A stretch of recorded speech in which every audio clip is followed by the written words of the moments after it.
Bonjour et bienvenue sur le podcast Loin de chez soi. Je suis Frédéric Florent et je suis ravi de vous accueillir sur ce podcast consacré aux personnes qui ont décidé de vivre des aventures loin de chez eux. Cette semaine, c'est grâce à un invité que je vais vous faire voyager. Mon invité, c'est Alexander. Alexander est aujourd'hui en alternance chez Holtug, mon entreprise qui, entre autres, finance ce podcast. Alexander vit dans la métropole lilloise, loin d'une partie de ses racines, à Montluçon, en Auvergne.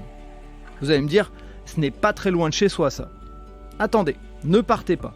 Je vais vous emmener au soleil, sur de belles plages, puisque l'autre moitié des racines d'Alexander sont à Mayotte. Alexander est mahorais par son papa et auvergnat par sa maman. Il a tellement bougé dans sa vie qu'un seul épisode n'a pas suffi. Grâce à son histoire, vous allez passer du fromage et des volcans au manioc et aux plages de sable fin. Je vous invite à boucler vos ceintures, nous partons en voyage avec Alexander dans ce premier épisode consacré à son parcours de vie. On pourrait commencer par un élément qui est assez drôle. En fait, c'est qu'on est le 1er avril, donc déjà rien que ça en soi, c'est poisson, c'est drôle, tout ça. Et puis on est le 1er avril et il neige. Et ça aussi, c'est drôle. Que dire ? Voilà. Et si on avait eu envie de faire ton podcast un jour où c'est drôle et un jour où il neige et que c'est drôle, on n'aurait pas fait mieux, tu vois. Et on avait plein d'occasions de le planifier, et en fait, on se l'est planifié aujourd'hui. Donc il y a un signe, il y a un truc. Parce que parler un 1er avril de Mayotte qui fait penser à la plage et au soleil, et de se retrouver avec de la neige juste en face de nos yeux, c'est quand même assez drôle. Alors en même temps, ce qui est drôle aussi, c'est qu'on va parler de Montluçon. Et Montluçon, quand on parle de neige, c'est un peu plus normal. Oui. Donc si les gens arrivent là maintenant sur le podcast, ce qu'il faut se dire, c'est qu'on va c'est un peu comme si on parlait de papaye et de fromage. On va être un petit peu comme ça dans cet épisode. De papaye et reblochon, il n'y a pas plus... Carrément. Ce qui est d'ailleurs intéressant, c'est que 1er avril, j'ai fait aucune vanne. Alors d'habitude, je suis un peu catastrophique apparemment dans les bureaux. Ça peut, j'aime bien moi les petits. Pour l'instant, ouais, tu t'es tenu. Donc pour la petite histoire, Alexander est alternant chez Holtug.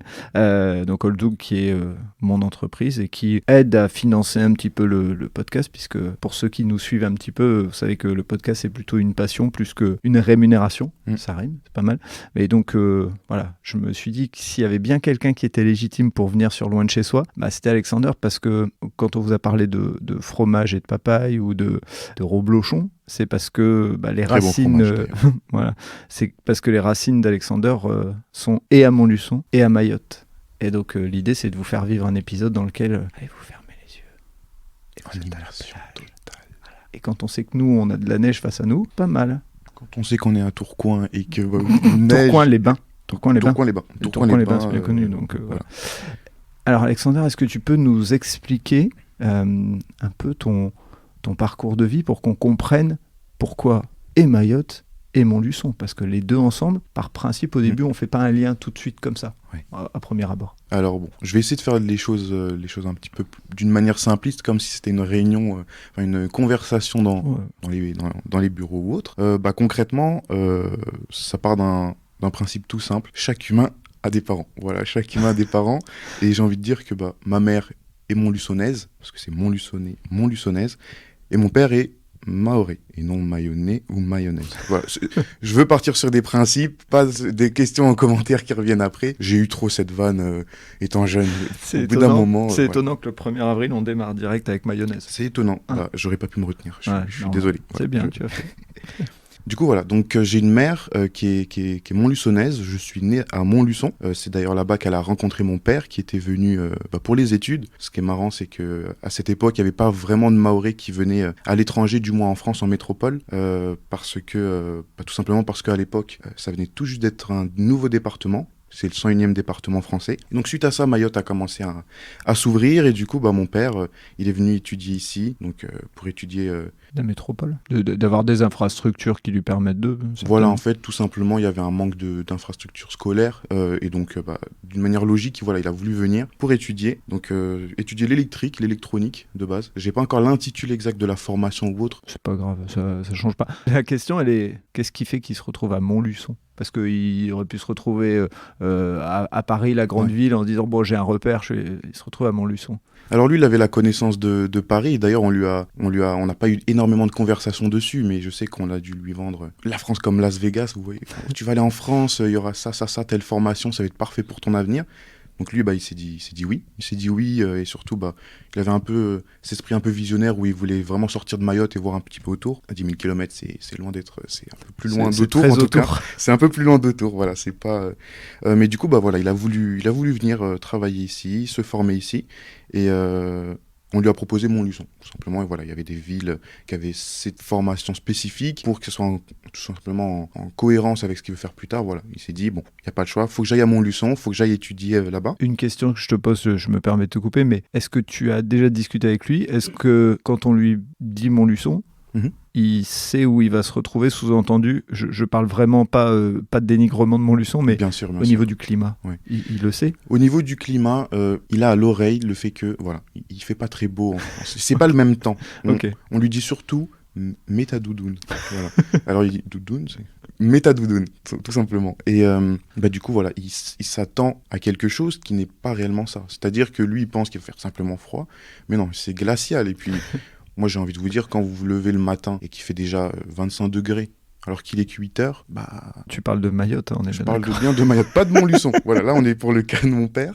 Donc lui, voilà, moi, quand j'ai habité, voilà, chaque matin, il faisait déjà 25 degrés, il fallait être prêt déjà. Bon, après, ça fait partie de la routine, mais quand, pendant très longtemps, donc depuis sa naissance, on se lève avec 25 degrés le matin, et ici, on se réveille avec 4 si on a de la chance, c'est un peu compliqué. Donc voilà, il a voulu venir à Montluçon en France pour les études.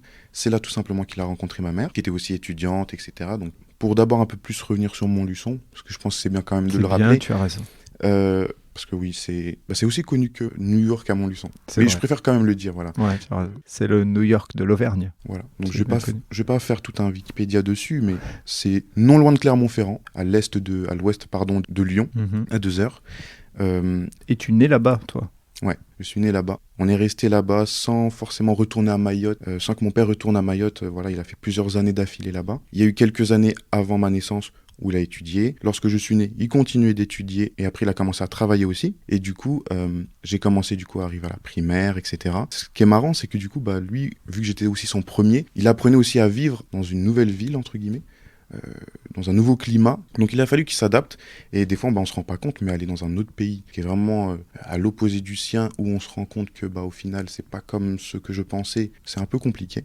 Donc je pense que voilà, ça a été un peu compliqué pour lui. Bon, vu que c'est le type de personne qui va pas énormément s'exprimer, il est pas extrêmement bavard sur ses expériences, sur ça exactement. C'est pour ça que la plupart des dialogues que je vais dire aujourd'hui vis-à-vis de lui, c'est un peu de la théorie, parce que je le connais, mais voilà, il me l'a pas dit de sa bouche, tout simplement. Pour recentrer un petit peu le sujet, j'ai fait toute ma primaire à Mayotte. Alors, t'es parti parce qu'on est parti dans l'idée que t'étais né à Montluçon. T'es né à Montluçon et t'es parti à Mayotte à quel âge ? Alors, j'ai pas l'âge exact, mais j'allais quand même à Mayotte pour les vacances. Ouais.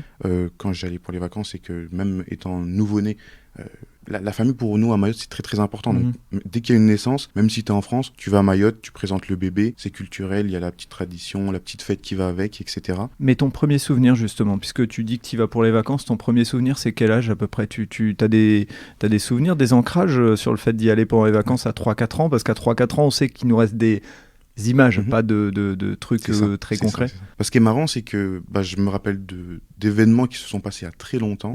Là-dessus, ça c'est... Peut-être j'ai une mémoire visuelle. J'ai quelques petites images qui viennent comme ça. Je pense que j'avais dans les coups de 3-4 ans.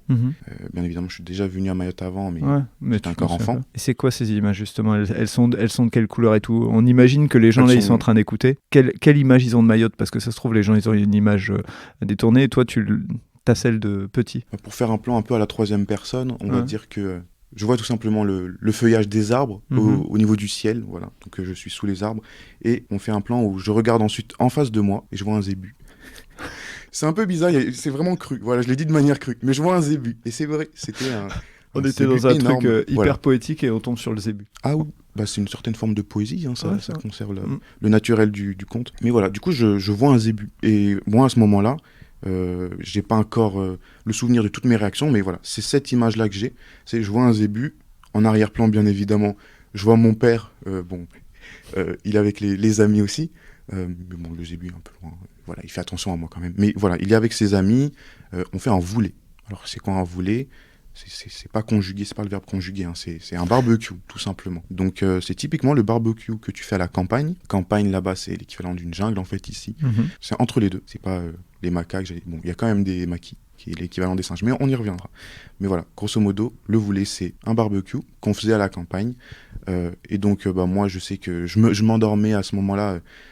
Je sais plus où, j'ai pas tous les souvenirs, mais voilà, je venais de me réveiller, et donc il est avec ses amis, il fait ce fameux voulé, donc t'as du poulet, du poisson, du manioc, qui est pas très commun ici, mais qui revient très souvent dans tous les barbecues, dans tous les volets qu'on fait, qu'on soit à la plage, qu'on soit à la campagne ou autre. Et du coup voilà, donc c'est typique cette scène de partage entre amis, famille, qui revient le plus souvent dans mes plus vieilles pensées, les plus vieux souvenirs de Mayotte. Et donc si on te ramène à Montluçon, tu restes à Montluçon jusqu'à quel âge ? C'est très compliqué pour moi de vraiment dater à chaque fois. Mais environ, est-ce que tu vas à l'école à Montluçon ou pas du tout ? Tu as 3-4 ans et puis vous partez Alors, à Mayotte ? Ça fait typique un peu CV, mais je le vois un peu de cette manière pour un peu retracer mon parcours. J'ai fait toute la maternelle à Montluçon.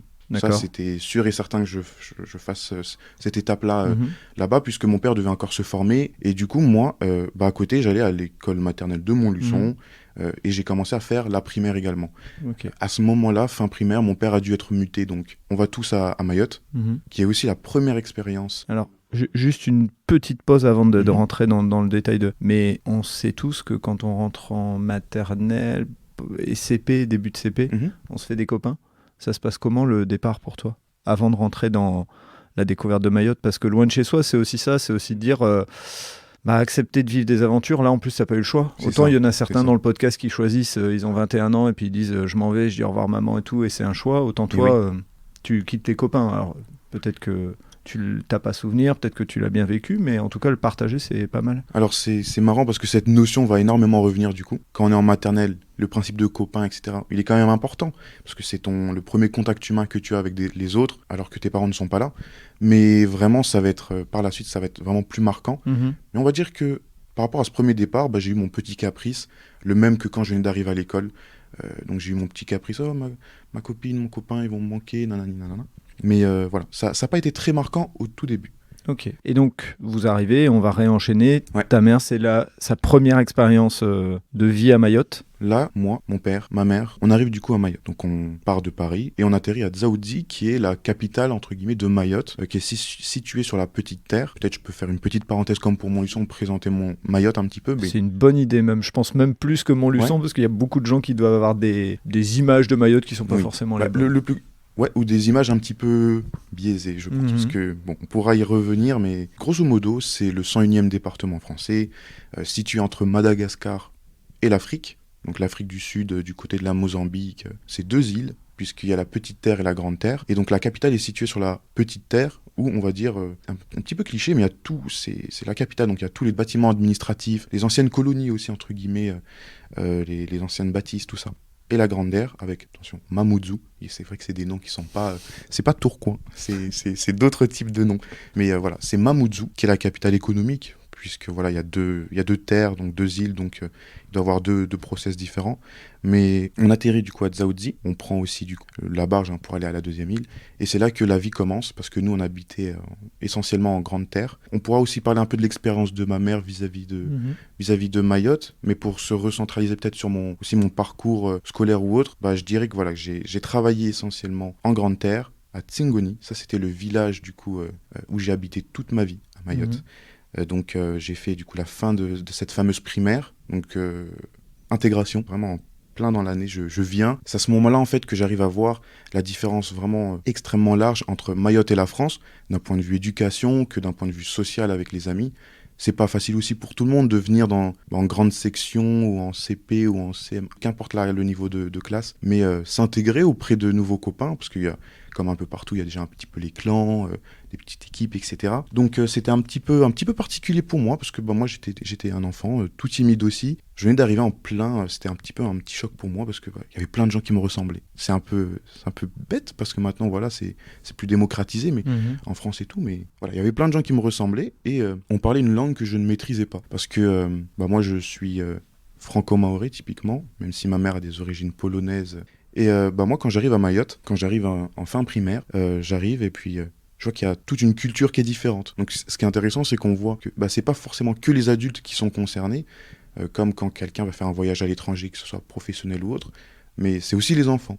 Ils doivent s'habituer, et c'est là où tu développes, je pense, une forme aussi de maturité chez l'enfant, parce que tu arrives en plein milieu de l'année, tu dois t'adapter, et puis voilà, c'est là où il y a le grand boom. Même pour les autres, ils doivent s'adapter aussi à moi, parce qu'on va dire que je suis le premier résultat du mélange France-Mayotte aussi. Et c'est là où, même là, je suis en train d'en parler, et je m'en rends compte, ça m'aide aussi à retracer un petit peu ma vie, mais je me rends compte que voilà, je suis issu presque de la première parentalité franco-mahoraise, et je me dis, en fait, c'est normal aussi tout ce que j'ai vécu. Donc je fais une liaison à ces petits moments où je me sentais un peu seul dans la cour. C'est un peu, voilà, je veux pas faire de phase un petit peu triste, mais... Tu te sentais seul dans la cour à Mayotte ? C'est ça. Là, et est-ce que, parce que c'est important aussi d'en parler, oui. On va faire un tout petit retour en arrière, mais comme tu es métisse, forcément, il se peut qu'en maternelle et en primaire, quand tu étais à Montluçon, tu aies eu des questions ou même des remarques mal placées. Est-ce que ça a été le cas ? Alors oui et non. Alors on va dire que avant la primaire, ça va être les années oubliées un petit peu. Je suis beaucoup trop jeune pour m'en rappeler. Si j'essaie d'avoir des conversations avec ma mère pour lui dire est-ce qu'il y a eu tel événement quand j'étais petit ou autre, est-ce que toi, par rapport à la famille, il y a eu des soucis vis-à-vis de l'intégration de mon père dans la famille, il y a eu certains étonnements en tout cas. Mais du coup voilà, je m'en rappelle pas énormément. Plus tard oui, il y en a eu. Okay. Donc on y reviendra, t'embête pas à aller chercher. On y reviendra. Mais donc à Mayotte, là où comme tu le dis, tu as... une partie en toi de Mahorais. C'est ça. Mais en fait, les gens constatent que tu es métisse, en fait. C'est ça ce que tu veux dire ? C'est un travail que je fais même encore actuellement. Ouais, je comprends. Où j'essaie de réfléchir sur plein de notions et tout. Enfin, c'est quelque chose qui aussi m'intéresse. Et je me rends compte que là-bas, t'as pas de gris, c'est soit noir, soit blanc. Et donc, quand tu viens d'ailleurs, surtout de l'étranger, surtout de la France, donc là, on en parle partout là-bas, Mayotte est devenu français aussi, c'est encore tout jeune, tout récent. Eux disent encore, juste une question, justement, c'est important. Ouais. Quand tu es à Mayotte, les gens disent la France et ils disent Mayotte, ou est-ce qu'ils disent la métropole et ils disent Mayotte ? Alors, ils se disent encore la métropole. Ouais. Ce qui est normalement pas le bon terme. Normalement, on dit l'hexagone. Normalement, on peut dire l'hexagone, c'est mieux. Ou la France. Métropole, j'ai pas toutes les connaissances dessus, mais normalement, c'est un terme un peu...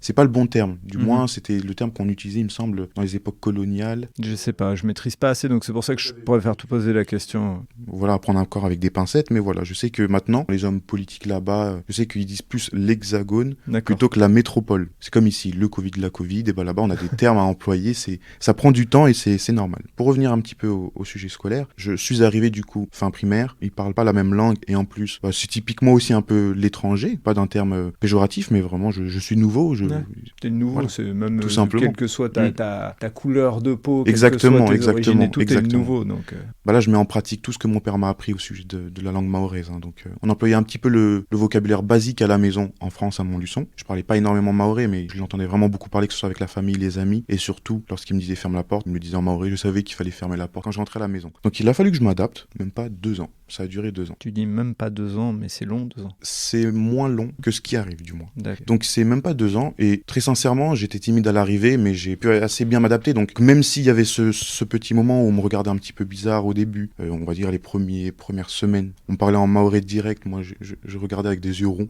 C'est un accent qui est fort, hein. Mon père, lui, prend son temps pour articuler, etc. Là-bas, ça parlait super vite. Moi, au début, c'était un peu compliqué. Les premiers mots que mes amis m'ont appris, c'était des insultes. Ça choque personne. C'est normal. Oui, c'était... du coup, quand je rentre à la maison et que je dis « Papa, pourquoi tu fais des yeux comme ça ?» Bon, c'était un peu compliqué. Voilà, c'était un peu compliqué au début de vraiment prendre mes repères, mais la langue mahoraise, je l'ai quand même acquise. Je parlais pas mahorais, mais je comprenais le mahorais. Donc je répondais souvent en français. C'est une mimique d'ailleurs que je pense qui est encore présente aujourd'hui, parce que moi, quand mon père, typiquement, il m'a appelé hier, il me parlait en mahorais, il me dit alors comment ça se passe, etc. Je le réponds en français, moi. C'est étrange, hein, mais c'est un truc que je pourrais même pas expliquer. Je pense que ça vient de cette époque, tout simplement. Voilà, j'ai eu certaines habitudes qui se sont rallongées avec le temps. Et du coup, voilà, j'ai pu m'adapter, m'habituer un peu à la routine. Et ce qui est bien, c'est que j'ai très très bien intégré, parce qu'ils sont vraiment très accueillants aussi. C'est au début... C'est un peu étrange, mais au final, le naturel vient très rapidement et c'était vraiment super. J'ai eu mes premiers vrais copains aussi. Donc c'est ça aussi qui me marque, c'est que j'ai eu l'âge de me rendre compte de la valeur de l'amitié en soi. Donc c'est là où j'ai commencé à avoir même ma petite attache, à ma petite routine, mon petit quotidien, les petits lieux phares. Et c'est quoi justement ? Parce que l'idée, c'est que là, j'aurais envie que tu nous parles un petit peu en mahorais, parce que tu viens de nous mettre l'eau à la bouche et on s'est tous imaginé, on s'est tous imaginé un dialecte qu'on connaît pour la plupart, à mon avis, pas. Je sais très bien qu'il y a des amis à moi, de la famille, mon père, ma mère, qui peuvent écouter ce podcast. Donc s'ils m'entendent parler maoré avec un micro des plus qualitatifs, ça va créer un sourire, c'est vrai. Juste en donnant le nom de la ville, Mamoudzou, Nsamboro. Ça donne déjà la tonalité un peu. Et quand on dit ferme la porte, on dit Balam Longo. Okay. Bala pour ferme. Ah ouais, indirectement. T'as parlé. Comment faire cracher le morceau, Alex? Voilà. Je suis un peu mentaliste en fait. Je l'avais jamais dit. Mon cousin maoré du coup Casey d'ailleurs me dit que voilà j'étais une poucave comme on dit, mais c'est pas de ma faute. Hein, donc Bala pour ferme. Mais voilà donc c'est typiquement ce genre de mots. C'est ce langage, c'est un mélange de swahilien pour reprendre un peu la présentation de Mayotte, tout ça. D'un point de vue historique, il y a eu plein d'immigrations, de plein de communautés africaines différentes. Vu que Mayotte fait partie de l'archipel des Comores, que c'est dans une zone où il y a beaucoup de trafic. En tout genre. Ouais, voilà, en tout genre. Il y a beaucoup de Comoriens qui viennent avec des bateaux, etc. J'avais pas les mots. Mais voilà, en tout cas, il y a eu beaucoup de mouvements à une certaine époque, ce qui fait que Mayotte a une certaine culture musulmano-africaine. Peut-être pas le bon terme, mais grosso modo, c'est Mayotte pour présenter aussi. C'est 99% de musulmans. Donc, du coup, voilà, pour expliquer un petit peu la langue et faire un petit accent sur l'histoire. Et donc, pour en revenir au lieu où tu commences à créer tes habitudes, etc. Oui. Donne-nous un petit peu entre guillemets, des images, une vision de ce que peut être Mayotte pour toi dans cette période fin de primaire. Donc, fin de primaire, chaotique. Quand je dis chaotique, c'est que je suis un peu dynamique. J'ai un temps, je suis quelqu'un, je pense, un peu calme, un peu timide quand je viens d'arriver, surtout à Mayotte. Mais au bout d'un moment, je commence à prendre mes aises. Je vois que c'est totale liberté. Alors du moment que tu vois une poule traverser la route à Mayotte et que personne ne dit rien, c'est que le principe de liberté est bien présente. Mais là, hier, en regardant quelques photos pour essayer d'un peu diriger le podcast, j'ai eu plein de souvenirs. Typiquement, quand on venait de finir les cours, les cours à l'école primaire, je sortais avec les amis. Donc c'est un village, donc c'est assez petit. Tu peux te promener comme tu veux, quand tu veux, entre guillemets. Ma mère avait toujours ce principe de couvre-feu à 18h, quand on entendait l'adhan, donc l'appel à la prière. À ce moment-là, je savais que c'était 18h, qui est pratique quand tu as encore des difficultés à lire les aiguilles sur ta montre. Et du coup, je savais qu'il fallait rentrer, mais sinon, il y avait cette liberté. Et je me rappelle que quand je finissais, je pense vers 15h, ou je ne sais plus trop, j'avais un petit temps sur la route du retour à être un peu avec les amis. Donc, il n'y avait pas de parc de jeux en plastique, voilà, sécurisé en tout cas.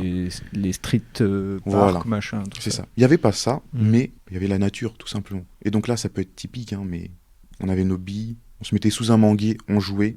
Alors, pour faire ce cercle avec le rond des billes, pour justement viser l'intérieur du cercle, etc., on avait nos petites techniques, on mettait notre pied, et puis on tournait autour sans bouger la plante du pied, au niveau du talon, etc.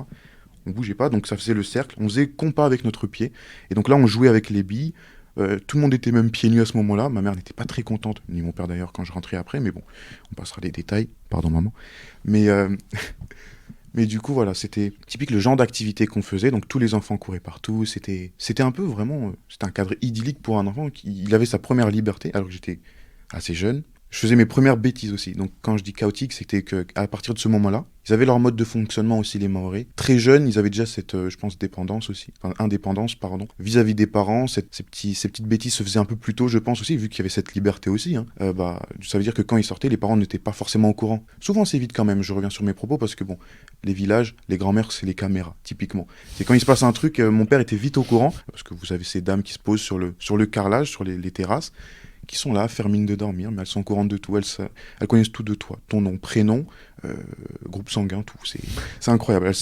D'ailleurs, même pour se reconnaître ou pour se présenter, on dit je suis le fils d'un tel, etc.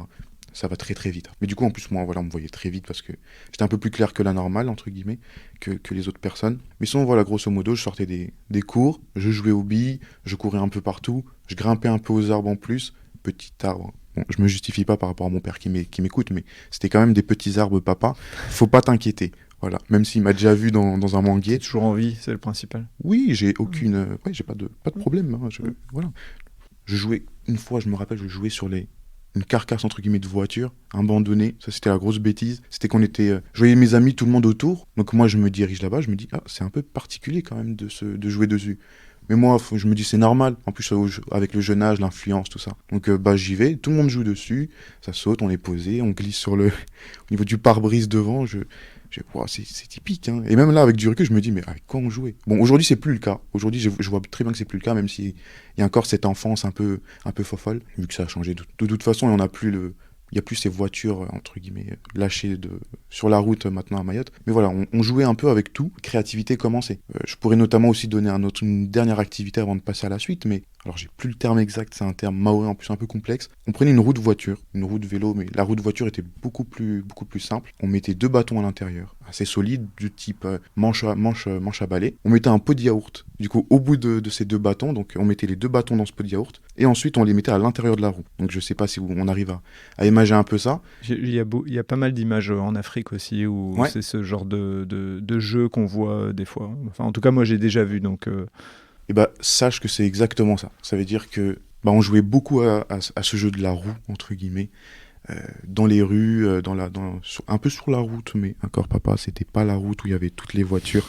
Non, pour revenir au sujet, on jouait à plein de jeux, vraiment, où on appelait la créativité. Bon, après, comme toi tu l'as compris, je pense que voilà, il y a des influences avec les autres pays africains. Et justement, pour parler un peu de nourriture, quand tu viens de Montluçon et que tu arrives à Mayotte, même si à cet âge-là, c'est vrai qu'on s'adapte un petit peu plus, est-ce que tu constates un changement en termes de nourriture? Est-ce qu'il y a des trucs que tu découvres et t'adores, et il y a des trucs que tu découvres et tu dis wow. Tu fais bien de poser la question parce que j'aurais pu m'étendre encore plus sur le sujet des activités, parce que c'est clair que présenter Mayotte en un podcast, c'est assez compliqué. Ça se trouve, il y aura un épisode 2, je sais pas du tout, mais je commence à me rendre compte qu'il y a pas mal de choses à dire, et aller en full impro comme ça, c'est dingue. Pour accentuer le débat sur la nourriture, on pourrait dire que Mayotte, pour moi, il n'y a pas meilleure nourriture jusqu'à maintenant. Il y a d'autres pays africains qui font tel plat mieux que Mayotte, par exemple, comme les alocos. J'ai un attrait particulier pour l'aloco local de Mayotte, du coup. Il faut que tu dises que c'est... Ah oui. Ah oui, c'est vrai, je parle comme si, voilà. T'inquiète, je serai là pour te rappeler en bon citadin que je suis. Ouais. Aloco. L'aloco, c'est un plat. Non, l'aloco, tout simplement, c'est de la banane plantain qu'on va frire. Voilà, on va la frire, on va l'épicer, on épice de sel, poivre, etc. Et donc, tu l'accompagnes d'un simple poulet que tu peux faire au four maintenant, en grillade, etc. ou d'une viande. Ensuite, tu trempes ta banane dans la sauce. Si t'es pas habitué, ça peut te déranger peut-être au début, parce que de 1, ça peut être de la friture, et de 2, c'est très consistant, mine de rien. Donc, généralement, ceux qui sont pas habitués, ils prennent un petit peu, on va dire 2-3 bananes. Je pourrais en parler des heures, je pense, parce que je connais un petit peu ça. Mais voilà, typiquement, la loco, c'est tes bananes. Voilà. Donc après, il y a le manioc aussi qui peut arriver avec, parce que là, c'est le best-seller à Mayotte, hein, parce que de 1, tu peux le trouver partout. Par rapport à la France. C'est comme la pomme de terre, en fait, dans la logique. Même si c'est pas la même chose, bien sûr, mais en fait, c'est devenu connu pour les gens qui sont des citadins comme moi et autres, grâce à Koh-Lanta. C'est-à-dire que à chaque fois Koh-Lanta, on entend parler de manioc, et bien sûr que de ce fait-là, ils auraient un peu expliqué ce que c'était. Donc je suppose qu'on est un peu dans ce schéma-là, en fait, un peu. Sans Koh-Lanta, je pense pas qu'on aurait vite imagé le manioc, je pense. Oui. Ouais. Encore là, actuellement, j'ai des amis qui ne savent pas ce que c'est, je leur fais goûter, ils valident à 100% parce que mine de rien. Mais malgré que ce soit consistant, si tu sais bien le préparer, t'arrives à gérer la quantité, tout ça. Bon, d'ailleurs, je t'en ferai sûrement goûter, ça c'est... Je suis preneur. Mais bref, non, plus sérieusement, c'est une des nourritures que j'apprécie le plus. Elle est très simple, très très bonne, mais pourtant, là je vais être honnête, ça fait 2 mois que j'ai pas mangé de manioc, par exemple. Pour moi, ça fait beaucoup parce que à Mayotte, 1 fois par semaine, c'est obligé. Ça peut être obligé. Après, ça dépend les familles, etc. Mais tu as accès au manioc, aux bananes plus rapidement que tout autre aliment qui est exporté, du moins qui est importé à Mayotte. Et ce qui est fou, c'est que vu que la majorité des gens, du moins dans mon village à Tsingoni, a un terrain. Le terrain, c'est l'équivalent d'une parcelle de campagne qui est pas si bien délimitée que ça, puisque c'est encore vraiment stade un peu jungle campagne. Mais en tout cas, je sais que mon père, là, chaque week-end, il va cultiver ses bananes, son manioc, plein d'autres aliments comme des ananas ou autres. C'est vrai que nous, on a accès plus rapidement à ça. Et donc voilà. Donc par rapport à Montluçon, Montluçon, on est plus fromage, vin rouge, la salade. Le pain. Ça, pour moi, c'est une évidence. Je vais pas en parler, c'est une évidence. Mais typiquement, voilà, Montluçon reste aussi très artisanal. Donc ce qui est marrant, c'est que les deux côtés, donc Mayotte, ça reste très ancré culture. Donc là, on aura la nourriture, les aliments à la bonne... à façon grand-mère, où on garde vraiment depuis les temps anciens ce manioc, ces bananes. Et du côté de la France, on a ces fromages, les plats raclette, etc. Typique français, typique auvergnat. Et ça, ce qui est marrant, c'est que j'ai été un peu à l'extrême des deux côtés. Et j'ai su m'adapter, j'ai su m'habituer.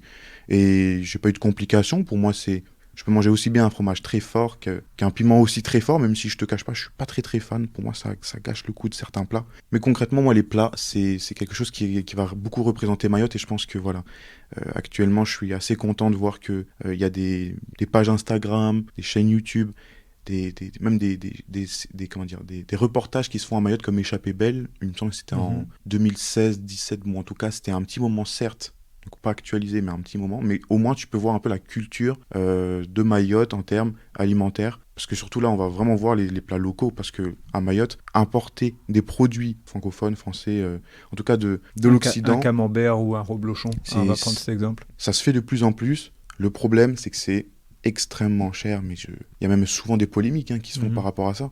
Donc quand tu as un produit cher... Bah, tu te diriges vers le moins cher, et surtout quand tu as un manioc qui te coûte 0 €, logiquement tu retrouves ça souvent dans ton assiette, et donc après place à la créativité où tu le fais différents plats, voilà, plats, etc. Tu peux faire plusieurs variantes tout simplement du manioc avec sa farine, etc. Donc c'est assez compliqué, mais pour revenir un petit peu à l'importation des produits, je pourrais dire que c'est extrêmement compréhensible aussi, parce que l'importation a un coût. Mais quand vous voyez que l'exemple qui est pas alimentaire, mais un sac poubelle qui va coûter 4 €, comparé à en France où c'est... Et je parle du plus bas de gamme. En France où c'est 1 € et quelques, on voit quand même la différence. Quand on veut manger des plats, du poulet français ou quoi, les prix sont 60-70% plus chers. Et ça, c'est une certitude. Normalement, je peux buter sur les chiffres, j'ai pas envie de dire de faux chiffres ou autre, mais là, on est vraiment sur des prix élevés et on peut pas se permettre de tout acheter, sinon c'est compliqué. J'ai une image en tête de promotion aussi.